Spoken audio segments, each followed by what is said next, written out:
Bismillahirrahmanirrahim. Assalamualaikum warahmatullahi wabarakatuh. Halo rekan-rekan semua, kembali lagi dengan channel Sununggi. Baiklah, di kesempatan yang baik ini kami kembali akan berikan update informasi pada rekan-rekan sekalian terkait dengan P3K Guru tahun 2021. Dan ini tentunya informasi ini kami tujukan kepada rekan-rekan sekalian yang sudah lulus maupun yang tidak lulus di tahap 1 untuk P3K Guru, dan bagi juga rekan-rekan yang akan mengikuti seleksi di tahap kedua nantinya. Oleh karena itu, silakan simak video sampai selesai. Dan seperti biasa, bagi rekan-rekan yang baru pertama kali menemukan channel ini, jangan lupa untuk tekan tombol subscribe-nya dan aktifkan lonceng notifikasinya agar setiap kami mengupdate informasi terbaru seputar P3K, rekan-rekan pertama kali mendapatkan notifikasinya.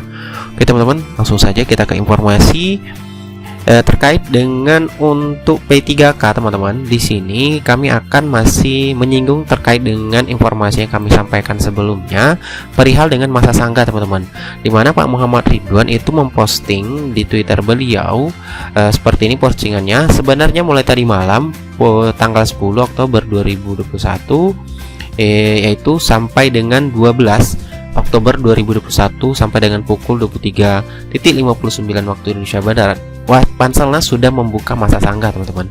Silakan, jadi caranya nanti silakan teman-teman login ke akun SSCSN untuk mereka yang merasa keputusan Panselnas ada yang keliru teman-teman. Kemudian ini tentangmu, bukan tentang Lia, bukan tentang kompetitor. Iya, hanya tentang kamu. Begitu postingan dari Pak Muhammad Ridwan di Twitternya seperti itu. Kemudian ada yang berkomentar di sini, saya nggak mau menyangga Pak, tapi mau curhat seperti itu. Jadi di sini teman-teman, kalau seandainya sudah teman-teman buka di portal SSCSN di akun pendaftarannya, kalau teman-teman ingin menyangga silakan tuliskan kronologi terkait dengan mungkin teman-teman merasa keberatan dengan keputusan hasil dari Panselnas atau ada yang keliru seperti itu. Ingat, yang boleh disangga itu adalah kesalahan yang benar-benar berasal dari Panselnas dan bukan kesalahan dari peserta seperti itu. Kemudian terkait dengan informasi selanjutnya adalah mengenai aturan baru yang harus teman-teman ketahui, karena sebentar lagi seleksi tahap 2 akan dilaksanakan. Tentunya hal ini harus rekan-rekan pahami dan wajib ketahui, dimana sama dengan postingan Pak Muhammad Ridwan, dimana postingan ini sebenarnya sudah beberapa waktu yang lalu teman-teman, terkait dengan adanya penjelasan dari Pak Muhammad Ridwan, yaitu mulai 7 Oktober 2021 kemarin teman-teman, terkait dengan full report atau FR itu resmi dilarang. Ya, siapapun yang masih melakukan akan didiskualifikasi sebagai peserta seleksi CSN di tahun 2021. Nah, sudah kita ketahui bahwasanya untuk CSN ini itu P3K maupun CPNS seperti itu. Kemudian bagi teman-teman ingin melaporkan pelaku FR pasca 7 Oktober 2021, silakan melalui laman yang sudah disediakan di sini teman-teman. Di sini kalau kita klik di sini, maka kita akan diarahkan ke form laporan untuk FR, yaitu dalam bentuk Google formulir seperti ini teman-teman. Di sini silakan teman-teman menuliskan nama pelapor, nomor HP, kemudian nama yang dilaporkan, instansi yang dilamar, kemudian screenshot file report atau buktinya ya teman-teman. Namun di sini Pak Muhammad Ridwan itu menjelaskan jangan asal lapor, jangan lapor asal seperti itu. Karena di sini teman-teman terkait dengan laporan yang harus teman-teman buat tentunya harus memiliki bukti yang kuat seperti itu.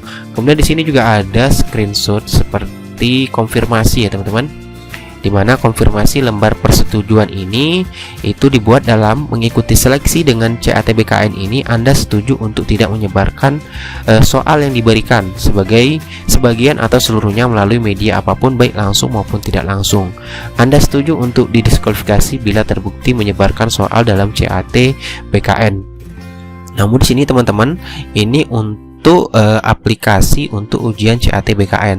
Nah, apakah untuk nanti untuk CAT UNBK Kemendikbud juga menyertakan terkait dengan konfirmasi seperti ini? Silakan ditunggu saja tahap kedua, karena peraturan ini berlaku setelah P3K tahap 1 selesai seperti itu. Karena di sini mulai berlaku terkait dengan full report ini tanggal 7 Oktober 2021 seperti itu. Kemudian terkait dengan jadwalnya kapan ujian seleksi tahap kedua dimulai, silakan dicek di portal informasi pendaftaran guru P3K. Kemudian informasi selanjutnya kami tujukan bagi rekan-rekan yang sudah lulus di tahap 1. Di sini Pak Muhammad Ridwan juga membuat postingan kepada rekan-rekan yang lulus di tahap 1 ini. Di sini penjelasannya untuk Anda yang berstatus L, lulus ya, kode yang L, silakan cek peraturan BKN nomor 18 tahun 2020 tentang jenis pengadaan P3K.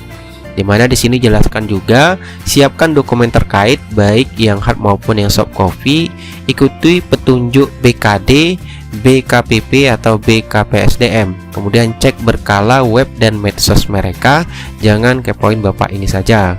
Berarti di sini teman-teman silakan rekan-rekan yang sudah dinyatakan lulus di tahun 2021, maksud kami di tahap pertama, silakan mencari informasi di BKD, BKPP ataupun BKPSDM daerah rekan-rekan sekalian seperti itu.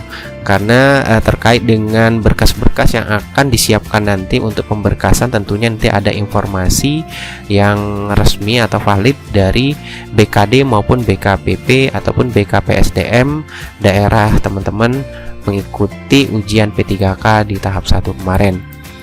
Nah, kemudian tentunya terkait dengan himbauan dari Pak Muhammad Ridwan untuk membaca peraturan BKN nomor 18 tahun 2020. Di sini kami sudah membuka peraturan tersebut dan bisa teman-teman download di Google. Silakan saja ketik peraturan BKN nomor 18 tahun 2020. Tentunya ini berkaitan dengan petunjuk teknis pengadaan P3K, teman-teman. Ini untuk P3K guru maupun non guru.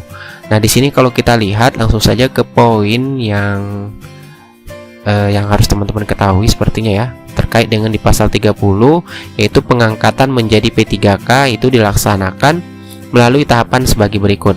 Yang A, itu dalam waktu paling lama 30 hari kerja setelah menerima penetapan nomor induk P3K dari Kepala BKN atau Kepala Kantor Regional BKN, di mana PPK ini tentunya daerah teman-teman sekalian, dan calon P3K menandatangani perjanjian kerja yang dibuat menurut contoh sebagaimana tercantum dalam lampiran 11 yang merupakan bagian tidak terpisahkan dari peraturan badan ini.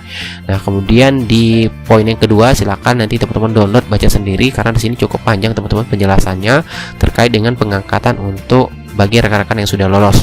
Namun terkait dengan berkas yang harus dipersiapkan untuk pemberkasan, silakan tunggu informasi selanjutnya dari BKN dan juga dari BKD maupun BKPP atau BKPSDM daerah rekan-rekan sekalian, karena terkait dengan pemberkasan tentunya nanti sesuai dengan daerah tempat teman-teman masing-masing pelamar yang sudah lulus itu mendaftar. Disesuaikan saja dengan daerah apakah yang diminta terkait dengan berkas-berkas yang harus dipersiapkan bagi rekan-rekan yang lulus nantinya. Oke teman-teman, itulah informasi yang dapat kami sampaikan kepada rekan-rekan sekalian. Jadi bagi rekan-rekan yang tidak lulus yang ingin menyanggah, silakan lakukan sanggah di portal SSJSN BKN untuk melihat apakah tombol sanggah sudah muncul yang sudah dijelaskan oleh Pak Muhammad Ridwan. Silakan sanggah terkait dengan hasil nilai pribadi teman-teman, jangan nilai saingan ataupun orang lain. Jadi silakan sanggah tentang diri rekan-rekan sekalian terkait dengan mungkin keberatan dengan hasil P3K di tahap 1 kemarin. Oke, itu informasi yang dapat kami sampaikan. Assalamualaikum warahmatullahi wabarakatuh.